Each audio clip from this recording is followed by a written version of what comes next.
자, 오늘 함께 나누실 하나님의 말씀은 요나서 1장 1절부터 3절까지의 말씀입니다. 우리 함께 한 목소리로 주님 말씀 합독하겠습니다. 시작. 여호와의 말씀이 아미떼의 아들 요나에게 임하니라. 이르시되 너는 일어나 저 큰 성읍 니느웨로 가서 그것을 향하여 외치라. 그 악독이 내 앞에 상달되었음이니라 하시니라. 그러나 요나가 여호와의 얼굴을 피하려고 일어나 다시스로 도망하려 하여 욥바로 내려갔더니 마침 다시스로 가는 배를 만난지라. 여호와의 얼굴을 피하여 그들과 함께 다시스로 가려고 배삭을 주고 배에 올랐더라. 아멘. 자, 오늘의 말씀의 제목은 하나님의 추적은 은혜입니다. 자, 우리는 오늘부터 요나라는 인물에 대한 말씀을 나눌 거예요. 자, 요나는 우리가 어릴 적부터 들었던 익숙한 말씀이기도 합니다. 그리고 흥미로운 내용들이 담겨있기 때문에 내용을 어느 정도 알고 있는 분들이 많으리라 생각돼요. 그런데 사실 요나서는 이렇게 대충 알고 그냥 난 다 알고 있어 이렇게 끝내기에는 너무나 아쉬운 책이에요. 아주 다채롭고 신학적 깊이가 있는 책이기도 합니다.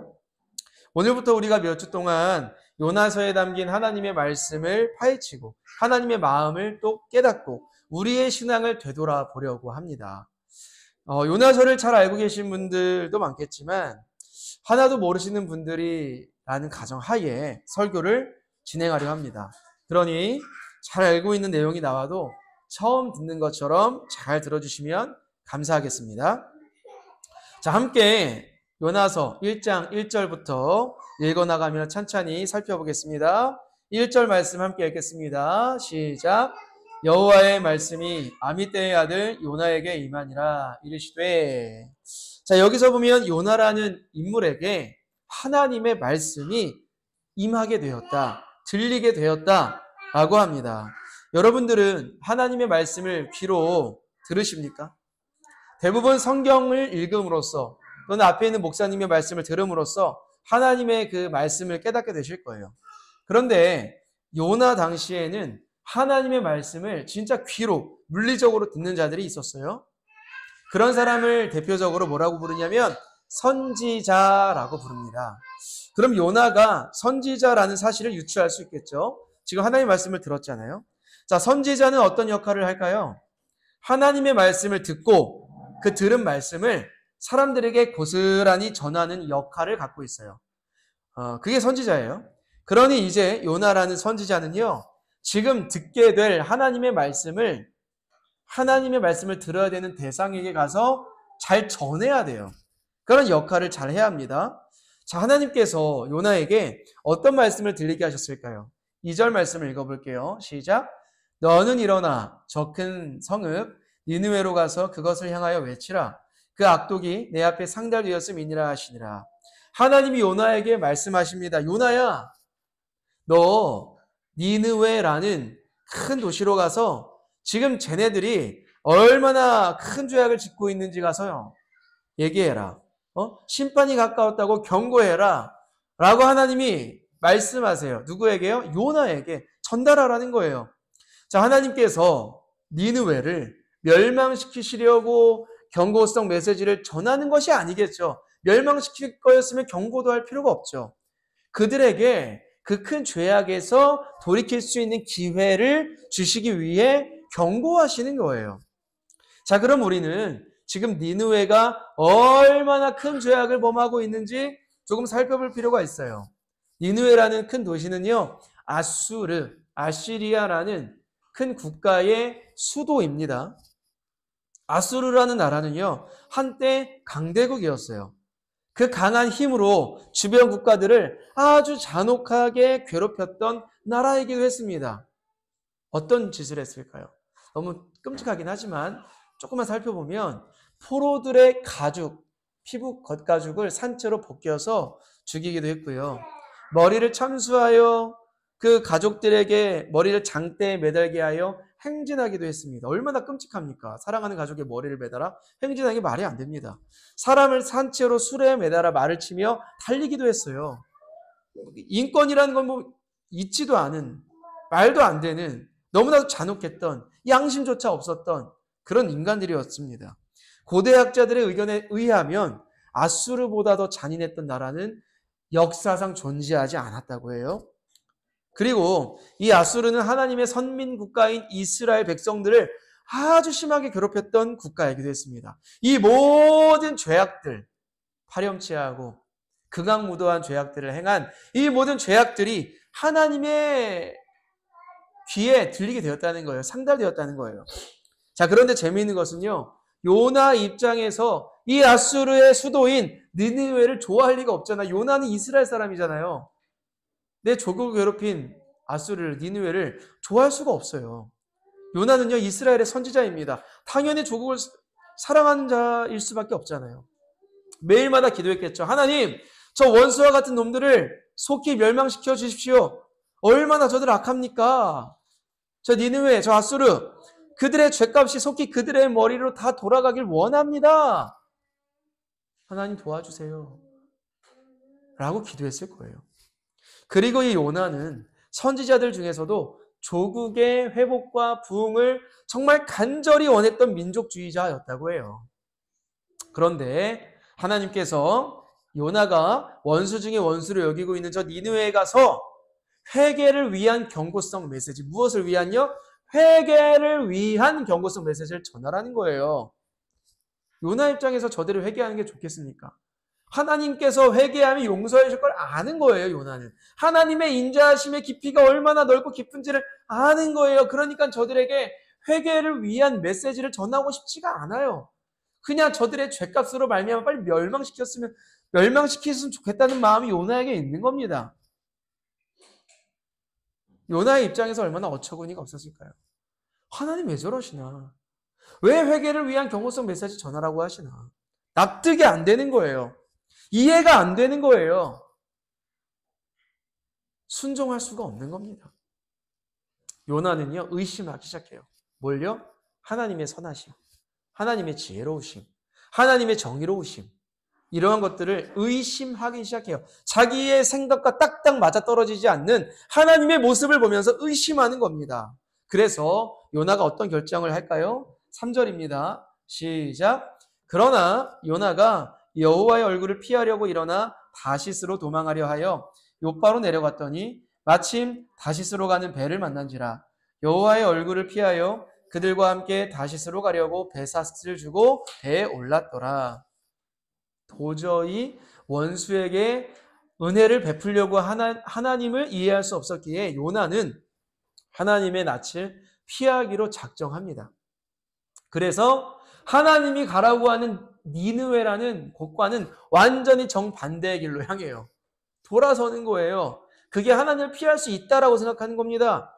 요나의 목적지는 니느웨에서 가장 먼 곳으로 알려진 다시스라는 곳, 스페인에 있는 다시스라는 곳으로 설정되고요. 그 다시스로 가기 위해서는 배를 타야 돼요. 그래서 요빠라는 항구로 내려갑니다. 지금 요나가 얼마나 하나님께 화가 났는지를 간접적으로 알 수 있어요. 어떻게든 하나님 말씀에 불순종하기 위해서 의도적으로 가장 먼 곳으로 향하고 있는 겁니다. 지금 요나가 무엇 때문에 화가 난 거예요? 원수, 자기에게 원수로 여겨지는 자들에게 베푸시는 하나님의 은혜가 너무 화가 나는 거예요. 너무 열받는 거예요. 우리도 그럴 때가 있다는 거 아십니까? 하나님의 은혜 때문에, 하나님의 선하심 때문에, 하나님의 자비하심 때문에 화가 날 때가 있어요. 물론 나에게 선하신 하나님의 모습은 너무 감사하죠. 근데 반대로 나에게 상처 주고 해를 입힌 자에게까지, 나에게 원수와 같은 자들에게까지 하나님께서 자비롭고 은혜를 베푸신다는 것, 하나님의 선하신 모습을 보여준다는 것은 달가운 일이 아닙니다. 나에게 상처 준 인간은 하나님이 빨리 벌하셨으면 좋겠어요. 하나님, 저 인간 나에게 상처 줬습니다. 하나님, 저 인간 나에게 나쁜 말을 했어요. 나에게 해를 입혔다고요. 근데 어떻게 하나님께서 심판하지 않고 저자에게까지 은혜를 베푸십니까? 어떻게 저자에게까지 선하십니까? 라는 마음이 들 때가 왜 없겠습니까? 그런데 하나님이 때로는 내가 원수로 설정한 자들에게까지 은혜를 베푸시고 구원의 손길을 펼치실 때가 있다는 거예요. 많다는 거예요, 그럴 때가. 사실 여기서 우리가 한 가지 깨달아야 되는 것이 있어요. 잘못된 생각에서 출발했기 때문에 이렇게 우리가 마음이 괴롭고 억울한 거거든요. 정말 여러분, 우리는 하나님 앞에 선하고 우리를 괴롭히는 자들은 하나님 앞에 악한 자들이기만 합니까? 나는 늘 선합니까? 하나님의 기준에 늘 우리가 선합니까? 그들은 늘 악하기만 합니까? 로마서 3장 10절에서 12절은 우리 모두를 죄인이라고 선언하고 있어요. 함께 읽어볼게요. 시작. 기록된 바 의인은 없나니 하나도 없으며 깨닫는 자도 없고 하나님을 찾는 자도 없고 다 치우쳐 함께 무익하게 되고 선을 행하는 자는 없나니 하나도 없도다.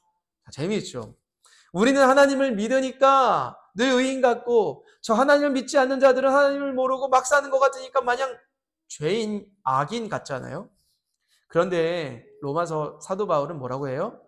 그들의 본질이나 우리의 본질이나 하나님 앞에서는 똑같은 죄인, 의인은 아니다. 본질상 우리는 진노의 자식이다 라고 얘기하는 겁니다. 여러분, 하나님을 믿고 구원받은 우리와 하나님을 믿지 않는 자들의, 세상 사람들의 차이가 뭔지 아세요? 나와 여러분들과 믿지 않는 자들의 차이예요. 딱 한 가지밖에 없어요. 뭘까요? 우리가 더 착한 거예요? 도덕적으로 우월한 걸까요? 아닙니다. 그런 게 아니에요. 우리가 하나님의 은혜를 받았다는 것 말고는 그들과 아무런 차이가 없어요. 우리가 착해서 우리에게 공로가 있어서 구원받은 게 아니라는 거예요. 우리가 다 알 수 없고 이해할 수 없는 하나님의 자비하심과 선하심과 은혜가 저와 여러분들을 구원하기로 작정하셨기에 우리는 구원받은 것이지, 은혜가 있었기에 구원받은 것이지 저들보다 우리가 더 나아서 구원받은 게 아니에요. 그것이 하나님을 믿는 우리와 믿지 않는 자들의 차이입니다. 은혜 아니면 우리는 주님을 믿지 못할 자들이에요. 인정하십니까? 반대로 은혜가 있었기에 우리가 주님을 믿기도 하고 구원을 얻었습니다. 자, 그렇다면 요나와 니느웨가 하나님 앞에서 크게 다를까요? 그렇지 않아요. 아무리 요나가 선지자이고 하나님 말씀을 듣는다 해도 하나님 앞에서는 거룩할 수 없는 죄인이에요. 하나님 앞에 서 있으면 요나나 니느웨나 똑같이 더러운 죄인입니다. 물론 니느웨도 죄인 중에 죄인이죠. 그러니 지금 요나는요, 커다란 착각을 하고 있습니다. 뭘까요? 나는 선민이기에 의롭고 저 니느웨는 악행을 많이 저지르기에 악하다라는 인간적인 공식에 사로잡혀 있어요.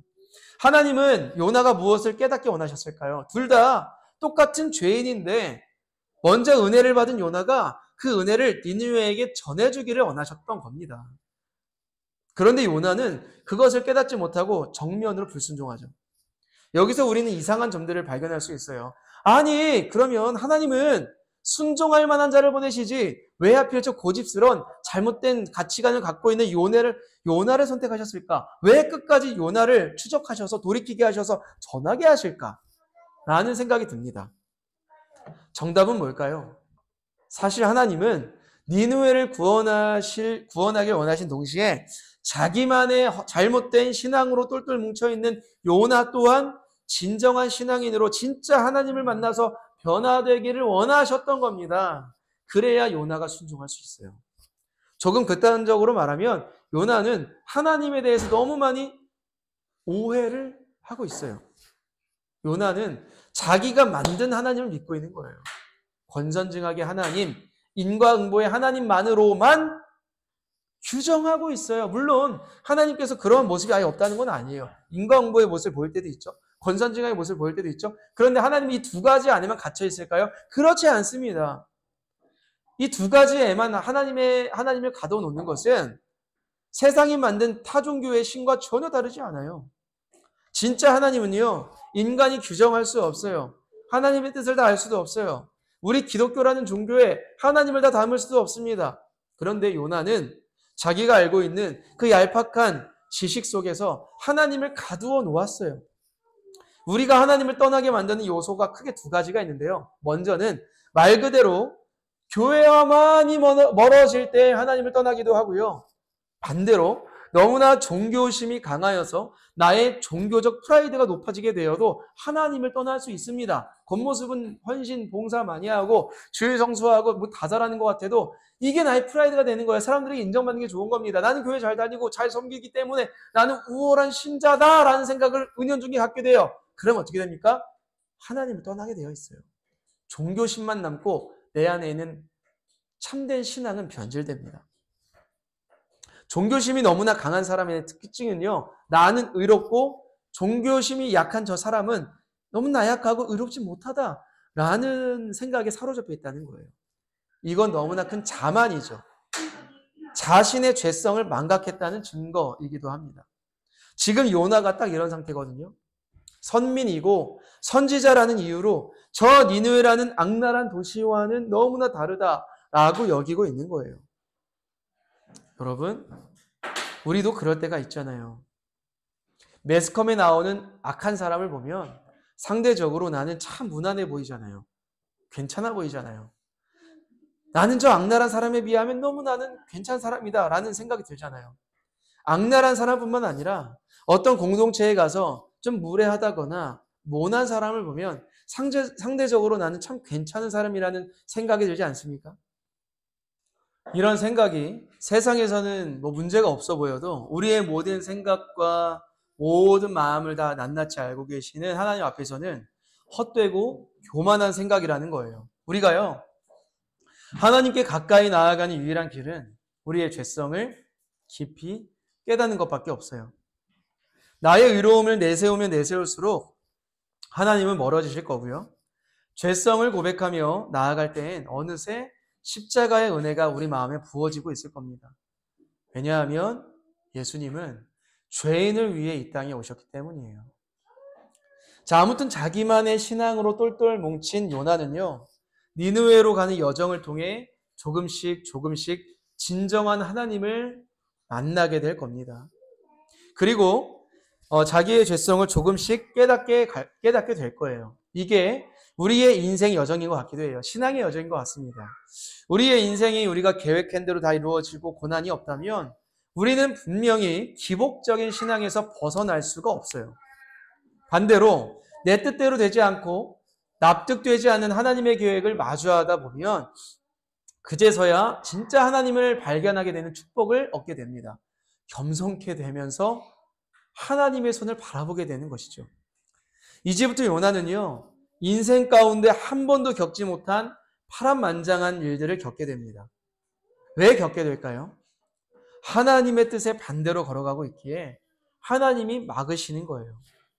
세상은 이런 광경을 보면 야, 저 사람 벌 받았다. 불순종해서 하나님의 심판을 받았다. 라고 말하겠지만 성경은 그렇게 말하지 않아요. 이것이 하나님의 사랑이고 하나님의 복이다. 라고 말합니다. 자녀가 잘못된 길로 걸어가는 것을 뻔히 보면서 가만히 놔두는 부모는 없어요. 저 길 끝에는 낭떠러지가 있음을 알고 있으면 수단과 방법을 가리지 않고 아이가 조금 다치는 일이 있을지라도 어떻게든 막는 거예요. 아이가 나를 원망할지라도 울고불고 떼써도 막아야만 합니다. 그것이 아이를 살릴 수 있는 길이에요. 하나님은 니느웨뿐만 아니라 잘못된 신앙길로 걸어가고 있는 요나를 살리기 위해 고난처럼 보이는 복들을 주시는 거예요. 요나가 하나님을 피하기 위해 배를 타게 되는데요. 그때부터 어떤 일이 벌어지냐면 엄청난 풍랑이 일어나기 시작해요. 함께 읽겠습니다. 시작. 여호와께서 큰 바람을 바다 위에 내리심에 바다 가운데에 큰 폭풍이 일어나 배가 거의 깨지게 된지라. 사공들이 두려워하여 각각 자기의 신을 부르고 또 배를 가볍게 하려고 그 가운데 물건들을 바다에 던지니라. 그러나 요나는 배 밑층에 내려가서 누워 깊이 잠이 든지라. 하나님은 요나를 돌이키게 하시고자 바다에 폭풍을 던지십니다. 그리고 요나가 타고 있는 배가 거의 깨지게 될 정도가 돼요. 사실 하나님이 깨기를 원하셨던 것은 배가 아니라 요나의 잘못된 신앙입니다. 그럼에도 요나는 배의 가장 구석진 곳에 가서 어떻게 보면 좀 짱 박혀서 깊이 잠에 들어 있어요. 왜 요나가 배 밑에 층에 짱 박혀 있었을까요? 가능하다면 하나님을 가장 먼 곳으로 피하고 싶었던 거예요. 그리고 잠까지 자고 있습니다. 풍랑 속에서도 잠을 자요. 여기서 요나가 잠을 자고 있는 건 진짜 잠을 자고 있는 것도 맞지만 요나의 영적인 어두운 영적인 상태를 의미하기도 합니다. 하나님의 마음에는 관심 없는 요나의 마음, 그 모습, 자기가 보고 싶은 것만 보려 하는 어두운 영적 상태를 잠을 자고 있는 모습을 통해서 보여주고 있어요. 지금 하나님은 폭풍이라도 내려서 요나를 돌이키게 하시고 싶은 겁니다. 여러분, 요나의 삶에도 갑작스러운 폭풍과 같은 변수들이 일어나곤 해요. 그런데 우리의 삶에도 요나와 똑같이 일어난다는 거예요. 건강의 이상, 경제적 어려움, 계획의 틀어짐 등등 우리와 상관없어 보이는 일들이 폭풍처럼 다가올 때가 있어요. 그때 우리는 영적인 민감성을 깨워야 됩니다. 이건 우연이 아니다. 하나님께서 분명히 뜻이 있게 해주신 폭풍이다. 라는 자각을 해야 돼요. 하나님께서 우리의 삶의 지각을 변동시키는 이유들이 있거든요. 그런데 우리가 그럴 때 한 가지만큼은 잊어서는 안 됩니다. 하나님은 궁극적으로 우리를 잘 되게 하시는 분이지 못 되게 하시는 분이 아닙니다. 그분이 우리를 다 알고 계세요. 다 알고 계시는 그분이 뭔가를 던지실 때는 그만한 이유가 있다는 거예요. 물론 처음에는 우리가 하나님의 뜻을 다 알 수는 없지만 점점점 하나님의 뜻이 밝혀지는 때가 옵니다. 그때까지 우리는 인내하며 나의 마음을 일깨워서 하나님 앞으로 나아가야 됩니다. 폭풍 가운데 잠을 자고 있던 요나도 나중에는 하나님의 깊은 뜻을 깨닫게 되거든요. 11절과 12절입니다. 시작. 바다가 점점 흉용한지라 무리가 그에게 이르되 우리가 너를 어떻게 하여야 바다가 우리를 위하여 잔잔하겠느냐 하니 그가 대답하되 나를 들어 바다에 던지라. 그리하면 바다가 너희를 위하여 잔잔하리라. 너희가 이 큰 폭풍을 만난 것이 나 때문인 줄을 내가 아노라 하니라. 아멘. 요나가 자기 때문에 고난을 겪고 있는 선원들에게 솔직하게 말해요. 이 폭풍은 하나님을 피하고 있는 나 때문에 일어났다고 말하는 거예요. 요나도 자기가 저지르고 있는 일이 하나님 앞에서 옳지 않다는 것을 자각했다는 거예요. 그래서 선원들에게 말합니다. 나를 바다에 던지라. 배와 나를 분리시켜라. 그래야 내가 타고 있는 이 배가, 너희들이 타고 있는 배가 잔잔해질 것이다. 그런데 재미있는 것은 하나님을 믿지 않던 그 선원들이었음에도 끝까지 요나를 살리려고 애를 쓴다는 거예요. 바다에 던지지 않으려고 애를 씁니다. 어떻게든 요나를 살리고 데리고 풍랑과 싸우려고 합니다. 자, 여기서 우리는 무엇을 발견해야 됩니까? 하나님을 믿는 요나보다도 하나님을 믿지 않는 저 선원들이 더 의로워 보인다는 거예요. 무엇처럼요? 마치 지금 교회와 세상처럼 말입니다. 사람들이 그런 말을 많이 하죠. 믿는 사람들이 더하더라. 오히려 믿지 않는 저 사람들이 더 의롭더라. 교회가 세상보다 못하다. 라는 말을 합니다. 물론 하나하나 논리적으로 다 따져보면 교회가 세상보다 더 낫겠죠. 당연히 더 낫겠지만 세상 사람들에게 그런 소리를 듣게 만든 원인을 교회가 제공했다는 겁니다. 이것이 큰 문제예요. 우리 교회들이 무엇을 회복해야 됩니까? 도덕성, 윤리성, 맞아요. 이런 것들 다 회복해야 되지만 진짜 궁극적으로 회복해야 될 것은 하나님을 향한 순전한 믿음이에요. 순전한 믿음. 어찌 보면 교회들도 자기들이 쌓아 올린 헛된 신앙들이 얼마나 많아요. 그저 교회 유지를 위한 잘못된 성경 해석과 주장들이 많고요. 사람들이 듣기 좋은 그런 메시지만 전할 때가 있습니다. 교회는 인간의 죄성을 드러내야 돼요. 그럼에도 우리를 끝까지 추적하시고 사랑하시는 하나님의 은혜를 선포해야 합니다. 우리 교회가 그런 교회가 되기를 간절히 원합니다. 그러한 순전한 믿음을 소유하는 저와 여러분들이 되기를 원합니다. 자, 그렇게 선원들은 끝까지 노력했으나 풍랑은 점점 거세어지니 끝내 요나를 들어 바다에 던지게 됩니다. 마지막으로 17절을 말씀을 읽겠습니다. 시작. 여호와께서 이미 큰 물고기를 예비하사 요나를 삼키게 하셨으므로 요나가 밤낮 3일을 물고기 뱃속에 있으니라. 요나는 분명 바다에 던져졌을 때 모든 일이 다 끝났다고 생각했을 거예요. 나는 이제 죽었구나 라고 생각했을 겁니다. 나는 불순종하여 하나님의 벌을 받아 죽는구나 생각하던 찰나에 하나님께서 미리 예비하신 큰 물고기가 요나를 삼켜요. 얼핏 보면 이 물고기 또한 하나님의 진노하심에 포함된 물고기 같아 보이지만 전혀 그렇지 않아요. 정반대입니다. 이 물고기는 요나를 살리기 위한 물고기였어요.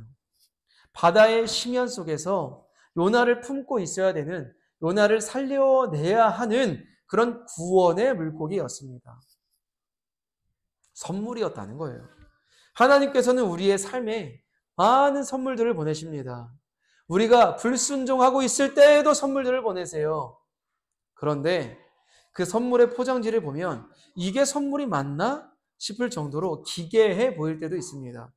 그런데 진짜 중요한 것은 포장지, 겉모습 그런 것들이 아니라 그 포장지 안에 담겨있는 내용물이에요. 본질입니다. 요나에게 다가온 물고기도 그랬어요. 겉모습은 커다란 물고기, 괴물과 같은 포장지였지만 사실 이 물고기는 요나를 구원하기 위한, 살리기 위한 물고기였고 다시 하나님께로 돌이키게 하기 위한 물고기였습니다. 지금 우리에게 물고기와 같은 하나님의 선물이 예비되어 있어요. 우리가 붙들어야 할 것은 포장지와 같은 눈에 보이는 겉 상황들이 아닙니다. 그 상황 속에서도 우리를 붙드시는 하나님의 구원의 손길이고 변하지 않는 하나님의 신실하심이 있습니다. 그것을 우리가 붙드는 거예요. 불순종하고 고집스러운 요나를 보며 우리는 내 안에 요나를 발견해야 합니다. 그리고 끝까지 우리를 추적하시는 하나님의 그 은혜를 깨달아야 됩니다. 여러분, 우리 안에 요나를 발견했으면 좋겠어요. 그리고 요나와 같은 우리에게 늘 선물을 준비하시는, 예비하시는 하나님의 구원의 손길을 깨닫기 원합니다. 한 주간 우리의 삶을 포기하지 아니하시고 끝까지 추적하시는 그 은혜를 우리가 기억하고 발견하시기를 주님의 이름으로 축복합니다.